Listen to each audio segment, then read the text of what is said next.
2.8 Small towns and rivers. Question number 1. Discuss the importance of nature in the lives of the people from the northeastern part of India as expressed in the poem with reference to A. Flowers. Tuberoses are woven into wreaths to be placed on the body of the departed as a mark of love and respect. B. River. River is the source of water. People believe that it is immortal, it has a soul. They respect rivers. C. Bamboo. The poet says, in a cool bamboo. The color is cool green. The place where the bamboo grows is also cool. Bamboo is used to make houses, it protects from weather and wild animals. D. East. The direction of sunrise is very important for the people for Arunachal Pradesh. They ensure the dead are placed with feet pointed to the west so that their soul directly enters the golden house of the sun. 2. 1. The poet has described her small town in Arunachal Pradesh. Pick out the lines that describe the poet's town. Answer. A. My hometown lies calmly amidst the trees. B. It is always the same. In summer or winter. With the dust flying. Or the wind howling down the gorge. C. A shrine of happy pictures. Marks the days of childhood. D. Small towns grow with anxiety for the future. E. In small towns by the river we all want to walk with the gods. 2. Make a list of natural elements mentioned in the poem. Answer. Trees, winter, summer, wind, tuberoses, life, land, river, stars, river, earth, mountains tops, sun, sunlight, bamboo. 3. The river has a soul. Elaborate the concept in your words as the poet has explained it in the poem. Answer. The river has a soul, the poet states. Soul is immortal. The river continues to exist in one form or the other. It is rain, water, mist, cloud and again come down to river to flow. It does not stop, it never die.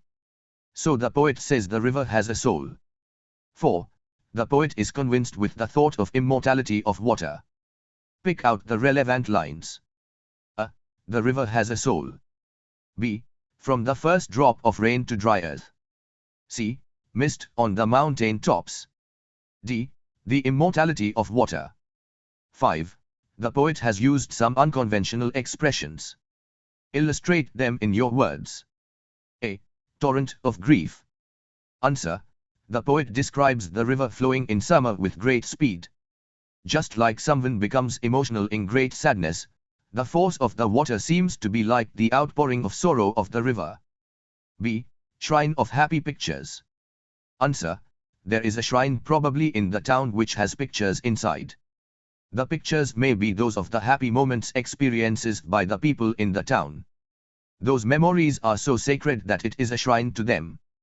They protect and guard it because they have only sad and grim things happening at present. C. The land of fish and stars. Answer.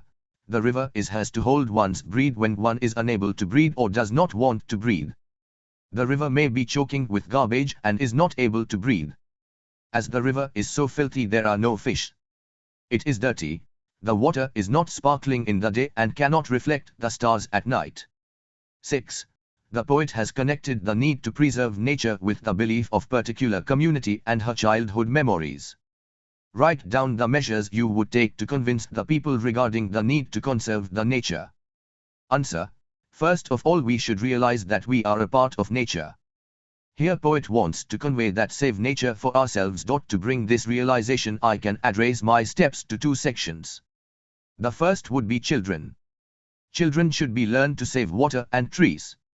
By nature songs, games, cartoons, stories we can teach them how to conserve the nature. How important are the trees, animals and water etc. I would take my ideas to schools, parks, malls and try to spread this to young ones. The other section is of course the adult public, especially women across all levels. They are wasting water, extra usage of natural things. Cutting trees for commercial purpose, making grounds by cutting trees. Not planting new seeds etc. I would like to spread the message on all social platforms. Save water, avoid plastic, reuse things, plant trees, save earth. Save petrol, diesel use cycles store water. 3. 1. Write down the expressions related to the seasons from the poem. Answer: summer, winter. 2. Match column A with column B. Column A, column B. Answers: 1. Cool bamboo. 2. Happy pictures. 3. Dreadful silence. 4. Dry earth. 4. 1. Read the expression, a sad wreath of tuberoses. Is the wreath sad? Explain the figure of speech. Answer: the figure of speech is transferred epithet. The sad mourners have placed the wreath of tuberoses on the dead. The emotion of sadness has been transferred to the flowers for effect. 2. List and explain the metaphorical expressions from the poem. Answer: 1. Torrent of grief. The poet has spoken river the metaphorically as human. The indirect comparison describes the river to be like a human overcome by emotions. 2. Wind howling down the gorge. The wind blowing through the narrow gorges creates a loud roaring sound like howling. The comparison is indirect and sound is like that of a beast. 3. The river has a soul. The river is spoken of as a living being, a human. The river moves like a human. Hence poet says the river has a soul. 4. It holds its breath. The poet may be contaminated with debris and pollutants. It is unable to flow.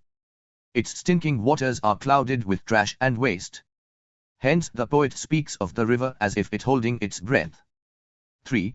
These following are the two expressions that are repeated in the poem, but both of them indicate different figures of speech. Find out and discuss. The river has a soul. Answer: the figure of speech is personification.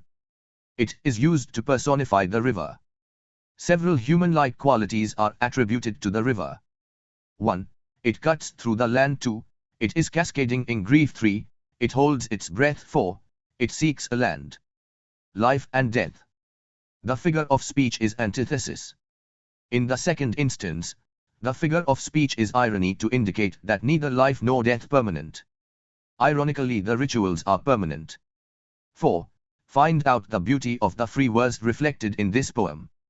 Ans, small towns and rivers, is written in free verse. Since there are irregular lengths of lines and no rhymes, the reading of poem is like storytelling. Each stanza has different number of lines and there is no order for arranging the short and long lines.